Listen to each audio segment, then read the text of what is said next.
Next, we have our Notion calendar. So before we start, remember, if you signed up with a Google account with a Gmail, you can automatically connect to your Google Calendar and it'll populate up here.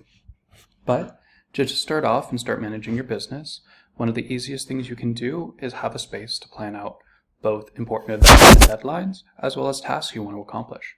So you can do that all here. All you have to do is press the plus button and create a new element. Press new event, and then write a description or element of the event. Are we doing a vacation? When is the vacation from? We have an end date and a start time. So we can start on the 5th and then go to the 12th. Great.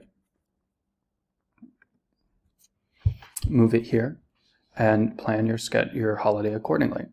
Start planning out when you need to be doing certain things. Is there a deadline for an exhibition?